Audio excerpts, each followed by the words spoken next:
A lot of vegans, the reason why they're vegan is they're also disconnected from their food. Because for me, Totally. had I gone to this before I started really thinking about it all, I would have never gone vegan. Because what, especially when you only get your source from online, all you're seeing is factory farming. And so that's all, because that's the one thing I noticed constantly.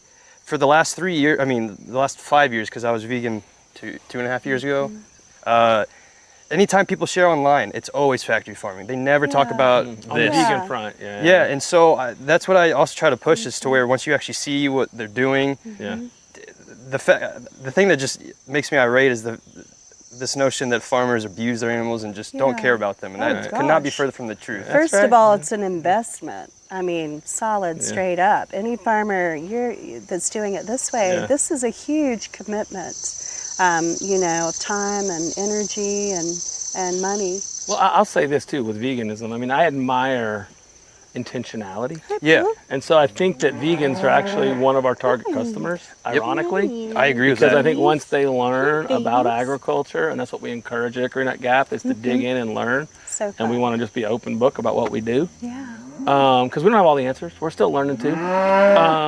But then, you know, I feel like veganism kind of goes down this road of like, try to create no death, right? Oh, stop it. Oh, stop it.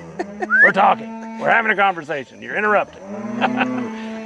But, you know, this idea of reducing death, it seems noble, right? Because, like, you notice, like, the Hindus have the Jains that sweep the ground in front of them so they don't step on any ants or anything. And that's cool, right? It's an interesting part of the human dynamic to want to reduce the amount of death you create in the world. But the fact is that, like, humans, just like stepping somewhere, you do it. If you plow a field, that's like essentially genocide of the microbial, you know, ecosystem going on under the ground.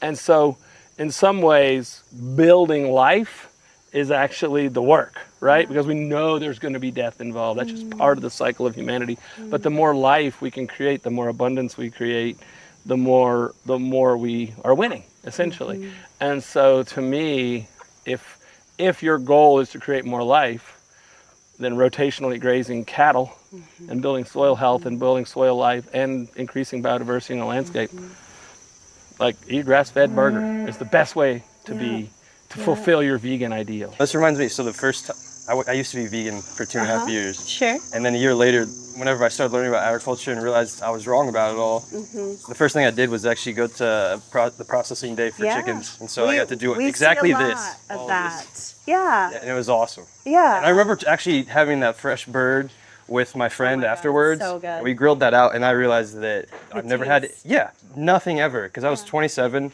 I was just like, what the heck? Shoot, there are people that are 80 that have never had it, and it makes me sad, right? That's what I'm trying to get at to consumers too. It's the taste aspect. The fresh fruit, local fresh fruit done right, you've never had in your life. I can guarantee, especially if you've only bought it from a store. And the nutritional value is much better. Exactly. Tomatoes and carrots that are grown in place is the biggest difference. I think that's the biggest compliment we get is people that grew up on a farm and then they go, wow, this tastes just like I remember. You know? Actually, that's because the farm I worked on too, I remember I would help out with the farmers markets, and he was an old farmer from actually North Carolina.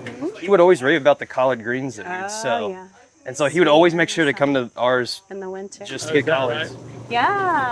When you, So when you've had good food, you know the difference. And you can never look back. And that's why I'm also trying so hard, because it's hard to showcase the taste if you're just viewing everything from a screen. I joke, I wish you could do like a scratch and sniff, you know, with like the magazine. I wish there was a way to do that with the taste of chicken. That's kind of what I'm doing is now going into our wholesale partners. So we're in Whole Foods, Earth Fare, the co-ops around town, Mom's Markets, Publix, Sprout. I mean, we're in a lot of markets now, thankfully, which is how we can keep all of our farmers going together too. But people are savvy.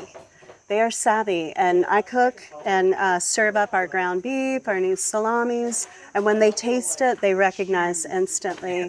And even if they can't really afford it, I always say, you're going to pay either way, whether it's at the hospital or at the checkout counter, you know, and this way you're supporting a local farm and understanding that it really does make a difference to the land, the people, the animal. there's the phrase, you can pay the farmer now or pay pharma later.